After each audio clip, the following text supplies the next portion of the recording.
Movie की शुरुआत में हम एक ऐसे आदमी को देखते हैं जो समुद्र में मॉन्स्टर का शिकार किया करता था और इसी तरह से आज उसकी शिप एक बड़े मॉन्स्टर की वजह से पूरी तरह से बर्बाद हो जाती है और वो आदमी पानी में एक लकड़ी के सहारे खुद को बचाने की कोशिश कर रहा होता है। अब यहाँ से सीन चेंज होती है और हम मेजी नाम की एक बच्ची को देखते हैं जो एक बुक से कहानी पढ़कर छोटे बच्चों को सुना रही होती है। मेजी खुद भी एक हंटर बनना चाहती थी। मेजी के पेरेंट्स नहीं थे, इसीलिए वो एक हॉस्टल में रहा करती थी और आज रात वो हंटर बनने के लिए ही अपने हॉस्टल से भाग जाती है। इसके बाद हम एक बड़े से शिप को देखते हैं जहाँ बहुत सारे हंटर सी मॉन्स्टर का शिकार कर रहे होते हैं। वो सी मॉन्स्टर बहुत ही ज्यादा ताकतवर था, इसीलिए सभी को उसे रोकने में बहुत मुश्किल हो रही थी, लेकिन वो सारे हंटर्स भी हार नहीं मानते और वो बड़ी बहादुरी से उसका सामना करते हैं। तभी अचानक से एक जेकब नाम का आदमी शिप से पानी में गिर जाता है, मगर जेकब बहुत तेज और चालाक था। वो उस सी मॉन्स्टर के ऊपर चढ़ जाता है और उसे अपने कंट्रोल में कर लेता है। तभी उस शिप का कैप्टन मौके का फायदा उठाते हुए उस पर अटैक करके उसे मार देता है और फिर वो उसके हॉर्न यानी कि उसके सींग को अपनी तलवार से काट देता है। वो उसके हॉर्न को एविडेंस यानी कि सबूत के तौर पर अपने साथ ले जाता है।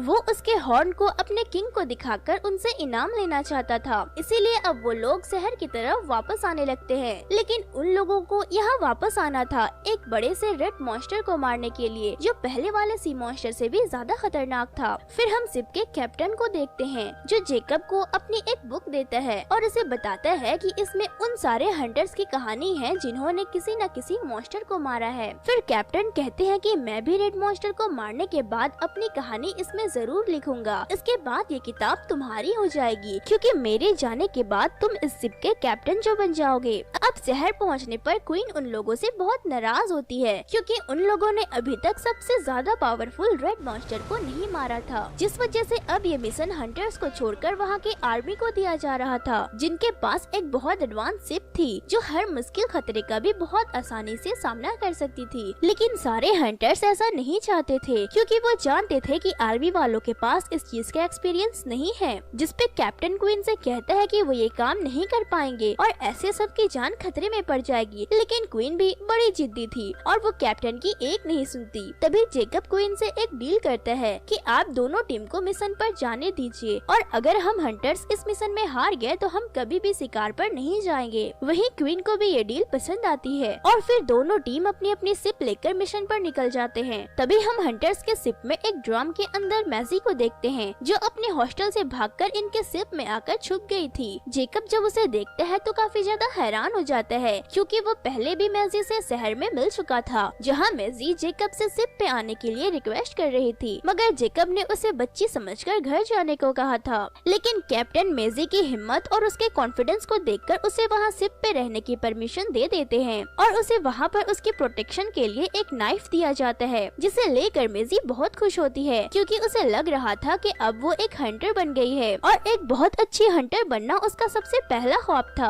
अब हमें रात का सीन दिखाया जाता है। तभी अचानक से उनके शिप के सामने वो बड़ा सा रेड मॉन्स्टर आ जाता है। सब लोग उससे लड़ने के लिए तैयार हो जाते हैं और अपनी मोटी मोटी रस्सियों को उसकी तरफ फेंकते हैं, उसे पकड़ने की कोशिश करते हैं, मगर वो भी इतनी आसानी से उनके पकड़ में कैसे आ जाता। वो उसी रस्सी से उनके शिप को समुद्र में गोल गोल घुमाने लगता है। तभी मेजी सबको बचाते हुए उन रस्सियों को काट देती है जिससे शिप तो रुक जाती है, मगर वो और जेकब पानी में गिर जाते हैं, वो भी बिल्कुल सी मॉन्स्टर के सामने। लेकिन हैरानी की बात तो ये थी कि वो मॉन्स्टर उन्हें कुछ नहीं करता और फिर जब वो दोनों पानी से बाहर आते हैं तो कैप्टन मेजी पर गन पॉइंट कर देता है क्योंकि उसे लग रहा था कि उसी की वजह से वो मॉन्स्टर उनके हाथों से बच गया। मगर इससे पहले कैप्टन मेजी को गोली मारता उससे पहले वो मॉन्स्टर उस बोट को ही खा जाता है जिसमें मेजी और जेकब दोनों थे। लेकिन मजे की बात तो ये थी कि वो दोनों उसके मुंह के अंदर भी जिंदा थे, वो भी एक लैंप के साथ। अब मॉन्स्टर के मुंह के अंदर उन्हें लैंप कहाँ से मिला ये तो मुझे नहीं पता। अगर आपको पता है तो मुझे कमेंट में करके जरूर बता दे ताकि मेरा भी डाउट क्लियर हो जाए। और अगर आपको मेरी एक्सप्लेनेशन अच्छी लगी तो वीडियो को लाइक करके हमारे चैनल को जरूर से सब्सक्राइब कर दे।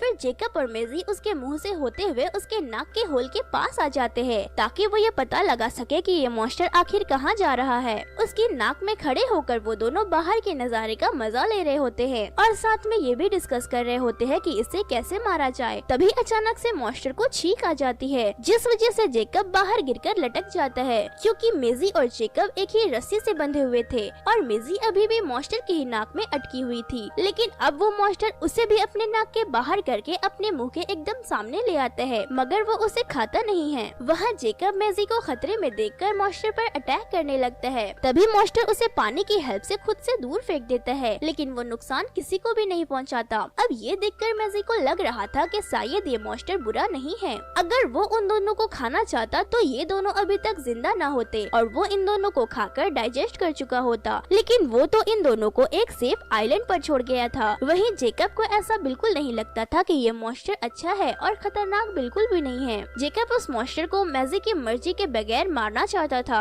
इसीलिए वो मैजी से कहता है कि अगर हमने इसे नहीं मारा तो वो हमें मार देगा, वो सब कुछ तहस नहस कर देगा, फिर उसे कोई नहीं रोक पाएगा। तो इस वजह से हमें जल्द से जल्द उसे मार देना चाहिए। वहीं नेक्स्ट सीन में हम कैप्टन को देखते हैं, जिसे लग रहा था कि उस सी मॉन्स्टर ने जेकब को खा लिया है और वो मर चुका है, इसीलिए वो बड़े गुस्से में दिख रहा था और वो उस मॉन्स्टर को मारकर जेकब का बदला लेना चाहता था। इन सब बातों को सोचते वक्त कैप्टन को इस बात का पता बिल्कुल नहीं चल पाता है कि उसकी शिप धीरे धीरे टूट रही है, जिस वजह से वो डूब भी सकते थे। दूसरी तरफ मैजी को उस आइलैंड पर एक छोटा सा क्यूट सा दिखने वाला पेट मिलता है, जिसे वो अपनी गोद में उठा लेती है। वो उसे अपने साथ रखना चाहती थी, लेकिन जेकब उसे वो पेट लेकर दूर फेंक देता है। तभी उन दोनों को पता चलता है कि जिस जगह पर वो खड़े हैं वहाँ पूरे जमीन पर बड़े बड़े एग्स हैं। एग्स के टूटने पर उनसे छोटे छोटे मॉन्स्टर निकलते हैं। वो सारे मॉन्स्टर उन दोनों को देखकर अपनी मम्मी समझ रहे थे, जिस वजह से जेकब मैजी को उठाकर समुद्र की तरफ भागने लगता है और वो सारे बेबी मॉन्स्टर्स भी उन दोनों के पीछे पीछे आने लगते हैं। तभी वहाँ पर एक बड़ी सी येलो कलर की मॉन्स्टर आ जाती है। वो सारे छोटे वाले मॉन्स्टर इसी के बच्चे थे। मैजी और जेकब को देखकर उस येलो मॉन्स्टर को यही लगता है कि ये दोनों मेरे बच्चे को चुराकर भाग रहे हैं, इसीलिए वो उन दोनों को मारने के लिए आगे बढ़ने लगती है। वहीं उन दोनों को ये समझ नहीं आ रहा था कि ये मॉन्स्टर उनके पीछे क्यों। फिर वो दोनों एक बोट लेकर वहाँ से भाग रहे थे और वो मॉन्स्टर भी उनका पीछा कर रही थी। तभी मैजी देखती है कि एक बेबी मॉन्स्टर जेकब के पीछे लटका हुआ है, तो वो उसे वहाँ से उठाकर उसके मॉम को वापस दे देती है। अभी इनकी एक मॉन्स्टर से जान छूटी ही थी कि तभी नई मुसीबत यानी कि एक और बड़ा सा मॉन्स्टर उन दोनों पर अटैक कर देता है। ये मॉन्स्टर बहुत ज्यादा बड़ा और खतरनाक सा था। वो उनके छोटे से बोट को भी उठा लेता है, जिस वजह से वो दोनों कुछ भी नहीं कर पा रहे थे। तभी वहाँ पर वो रेड मॉन्स्टर भी आ जाता है, जो उन दोनों को बचाते हुए उस दूसरे वाले मॉन्स्टर को मार पीट कर वहाँ से भगा देता है और फिर उसके बाद वो उनकी बोट को अपने पीठ पर रखकर उनकी जर्नी में मदद करता है, ताकि उन्हें और किसी मुसीबत का सामना ना करना पड़े। लेकिन मुसीबत किसी का पीछा इतनी आसानी से कहाँ छोड़ती है भला। इसीलिए अब जेकब की प्रॉब्लम ये थी कि वो मॉन्स्टर को लोकेशन नहीं बता पा रहा था, क्योंकि वो मॉन्स्टर उनके इशारों को नहीं समझ पा रहा था। तभी मेजी कोशिश करती है और वो उसे अपने हाथों के इशारों से गाइड करती है, तो वो मॉन्स्टर मेजी की इशारों को समझने लगता है और उसके बताए रास्ते पर चलने लगता है। तभी हम देखते हैं कि मॉन्स्टर के बॉडी पर लोगों के द्वारा चलाए गए बहुत सारे वेपन्स थे। ये सब देखकर मैजी को बहुत बुरा लगता है। फिर वो जेकब के साथ मिलकर उसके बॉडी से सारे वेपन्स को निकाल देती है, जिससे वो मॉन्स्टर उन दोनों से खुश होकर फिश पकड़ने में उन दोनों की मदद करता है। इन सब के बाद मेजी जेकब को अपनी एक बुक देती है। इसे पढ़कर जेकब को फील होता है कि वो लोग बिना वजह के ही सारे मॉन्स्टर को अपना दुश्मन समझ बैठे हैं, क्योंकि इन मॉन्स्टर्स ने तो आज तक बिना किसी खतरे के किसी भी इंसान को कोई नुकसान नहीं पहुंचाया है, बल्कि इंसान ही इन बेचारों पर जुल्म ढाते रहते हैं। और जो सारे बुक्स को पढ़कर लोग इन्हें अपना दुश्मन समझ रहे थे, दरअसल वो सारी बुक्स ही झूठी थी, जिसका अंदाजा जेकब को तब होता है जब उसे तबाह हुए सारे शहरों के नाम याद आते हैं जो उसने उस बुक में पढ़े थे। इसका मतलब ये था कि जिन बर्बाद हुए शहरों का नाम उस बुक में लिखा गया था, वो सारे शहर तो इस दुनिया के किसी भी कोने में है ही नहीं, तो ये सारे मॉन्स्टर्स उन्हें बर्बाद क्या करते। अब मेजी ये सोच रही थी कि ये फेक लड़ाई शुरू किसने की थी। वहीं दूसरी तरफ शिप का कैप्टन सारे मॉन्स्टर को मार के जेकब का बदला लेना और किंग के सारे आर्मी वालों को हराना चाहता था, जिसके लिए वो एक चुड़ैल की मदद लेते हैं। वो चुड़ैल उसे उसके मिशन में सक्सेस होने के लिए एक जहरीला लॉकेट देती है, मगर उस लॉकेट के बदले में वो चुड़ैल कैप्टन की सारी जिंदगी की खुशियों का सौदा कर रही थी और वो कैप्टन ये डील एक्सेप्ट भी कर लेता है। नेक्स्ट सीन में हम देखते हैं कि अब दोनों शिप यानी कि हंटर्स और आर्मी वालों की शिप मॉन्स्टर को मारने के लिए उसके पास पहुंच गए थे और मैजी जेकब को रेड मॉन्स्टर को बचाने के लिए कह रही थी, लेकिन अब वो भी कुछ नहीं कर सकता था। वहीं रेड मॉन्स्टर भी उन लोगों के शिप को देखकर गुस्से में आ जाता है और वो एक बार में ही उस एडवांस शिप के 2 टुकड़े कर देता है, जिसके बाद वो हंटर्स के शिप की तरफ बढ़ने लगता है। वो उस पर अटैक करने ही वाला था कि तभी जेकब उसे अपने गन से शूट कर देता है, जिस वजह से मॉन्स्टर को अब जेकब जेकब पर भी गुस्सा आ गया था। इससे पहले वो उस पर अटैक कर पाता उससे पहले कैप्टन मॉन्स्टर पर जहरीली मिसाइल से अटैक कर देता है, जिसके बाद कैप्टन उस मॉन्स्टर को रस्सियों से बांधकर शहर ले जाने लगता है। कैप्टन जेकब को भी जिंदा देखकर बहुत खुश होता है कि वो अभी भी जिंदा है।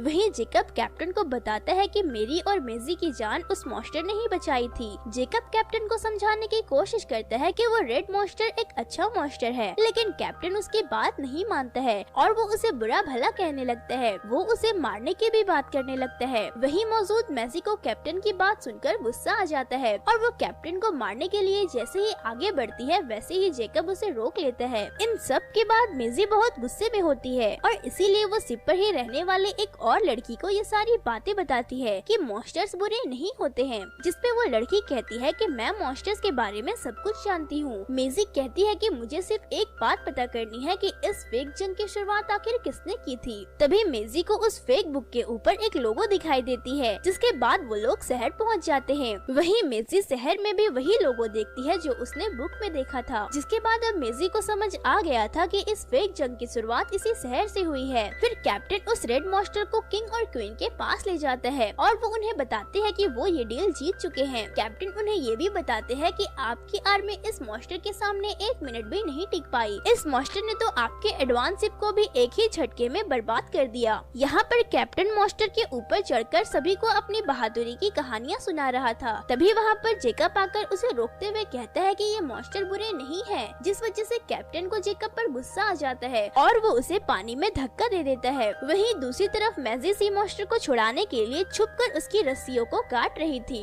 तभी वहाँ हम उस लड़की को देखते हैं जिसे हमने शिप पर देखा था। वो मेजी को रोकने के बजाय उसकी हेल्प करने लगती है। फिर वो दोनों मिलकर मॉन्स्टर की सारी रस्सियों को काट देती है और वो मॉन्स्टर आजाद हो जाता है। जिसके बाद हम देखते हैं कि वो मॉन्स्टर गुस्से में कैप्टन को खाने ही वाला था, मगर तभी मेजी उसे रोक देती है और कहती है कि अगर तुमने इसे मार दिया तो ये जंग कभी खत्म नहीं होगी। फिर मेजी और जेकब दोनों मॉन्स्टर के ऊपर चढ़ जाते हैं, जिसे देखकर सभी लोग हैरान हो रहे थे। वहीं मेजी सभी को वो फेक बुक दिखाते हुए बताती है कि मॉन्स्टर बुरे नहीं होते हैं और कभी भी किसी मॉन्स्टर ने इंसानों पर हमला नहीं किया। वो सभी को ये भी बताती है कि लोगों ने जितनी भी हिस्ट्री की किताबें पढ़ी हैं, जिसमें खतरनाक मॉन्स्टर के बारे में बताया जा रहा है, वो सारी किताबें दरअसल नकली है, जिसे किंग ने बनवाया है ताकि मॉन्स्टर्स को मारकर वो अपना डर दूसरे लोगों के दिल में डाल सके। वो कहती है कि ये बेचारे तो हमसे डरकर हम पर हमला कर देते हैं। जिसके बाद अपनी सच्चाई सबके सामने आते देख किंग को मेजी पर गुस्सा आ जाता है और वो उसे चुप होने को कहते हैं। लेकिन जब मेजी चुप नहीं होती है तो किंग अपने सिपाहियों से कहकर उस मॉन्स्टर को मारने का ऑर्डर देते हैं।